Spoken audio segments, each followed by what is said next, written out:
So this center, that is what we call the Swadishtan Les center, is a center that gives you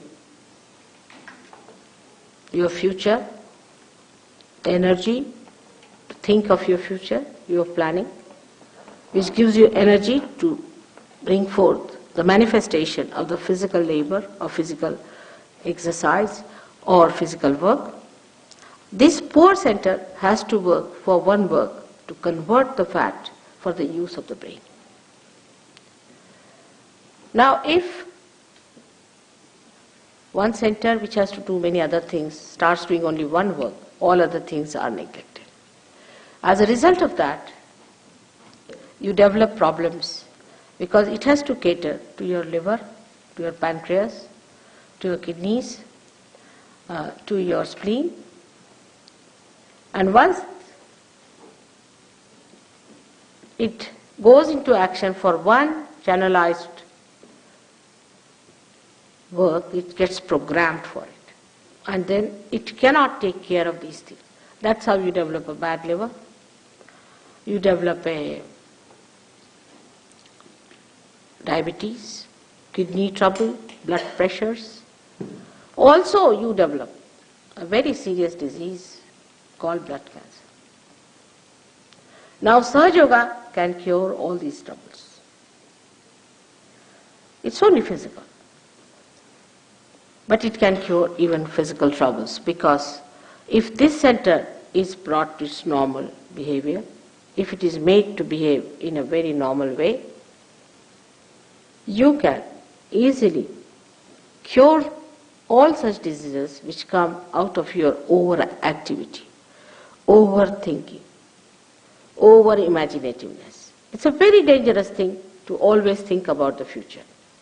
For example, now we are here sitting down, we should be comfortably sitting down and talking to each other. Instead of that, now we are thinking, what am I going to go do tomorrow, or what am I going to do when I go home, how am I going to cook, what am I going to eat, or how I am going to take my train.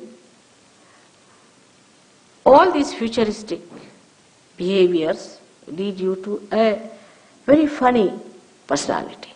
You become so futuristic that you forget the past. I met a gentleman who forgot even his own name. He forgot the name of his father, he forgot the name of his mother, and also, to the dismay of his wife, her name. And she started crying. She said, now what to do? He's forgotten everything. Now he is in a futuristic area. He just knows the future. Then he was to be pushed back again into the center. Then gradually he started remembering. Then he told me that he's chairman of one of the councils of a big district place in India. And he said, he was. He said, no, I am. I said, that's good. That's better. Now you are in that state where you say, I am. So this is what happens. And this is what's going to happen to our societies here, which is very futuristic. So to cut it down, one can try anything. You may try anything. For example, you may show pictures of the past and things like that, but that is not going to bring back the horse. It's running very fast.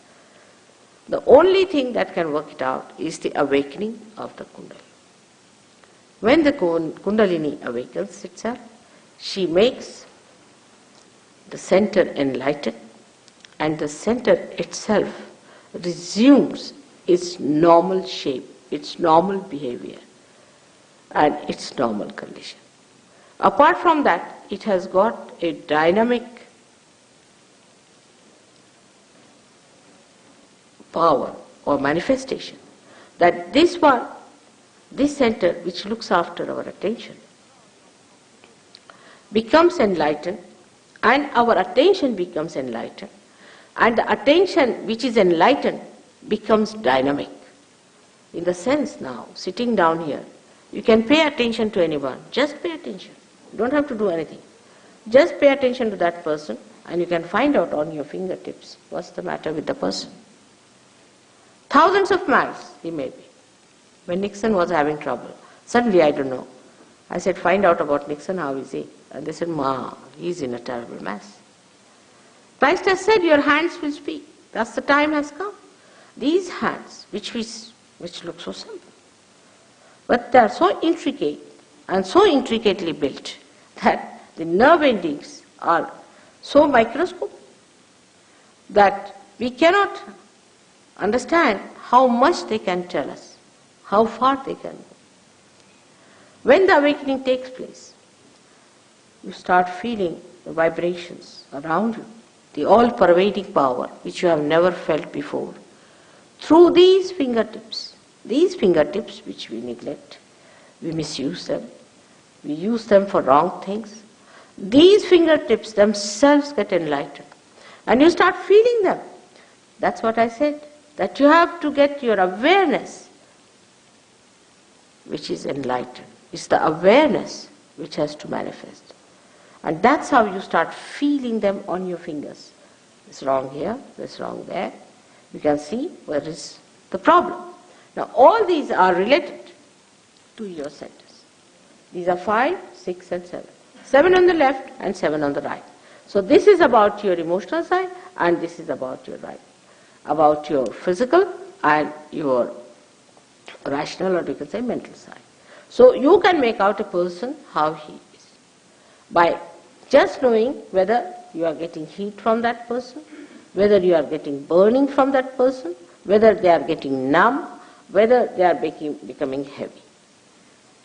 And a rapport is established with the all-pervading power which informs you, get the messages. And the messages are so correct that even if you have 10 children who are realized souls, there are many children these days are born as realized souls. We don't understand children these days, but these days they are great children and they are born today because the time has come. This is the time of judgment time. This is the time of resurrection.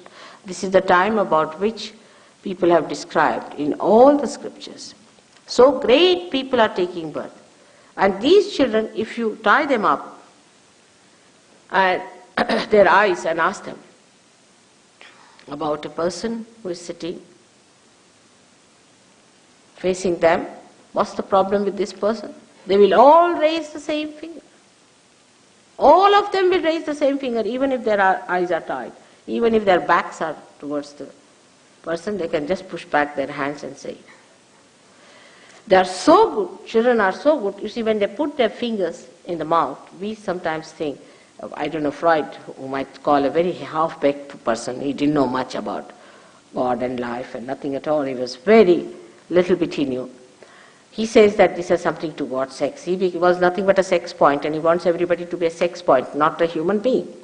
So this fellow, whatever he may say, but the truth is that it is nothing to do with sex. It is that they feel the heat on their fingers. They actually feel it. And that's how they put it in the mouth. The little children I've seen. We have one here who has come from England, from London. There's another one who is from here somewhere. And all of these, if you ask them, they will immediately tell where is the catch, which chakra is catch. Now, children, you cannot be fooled. They all tell you the same thing, that this is what is happening. So your awareness is enlightened, and your hands, which have got the sympathetic endings here, tell you. We can say that now, in our central nervous system, we can feel about others and about ourselves. Now, supposing you are sitting here and I ask you, what's the problem with you? You would say, I don't know what's the problem with me is. I don't know. But I may be able to tell you what's the problem. If you go and see the doctor, he'll say, that's the problem. How do you know? You don't have to go to any examination, for all pathological examination where all your teeth are taken out, eyes are taken out, and by the time you end up, they tell you, you are the healthiest man. You don't have to go to all these horrible things. You don't have to waste any money and try all these frustrating things. Just putting your hands, you will know about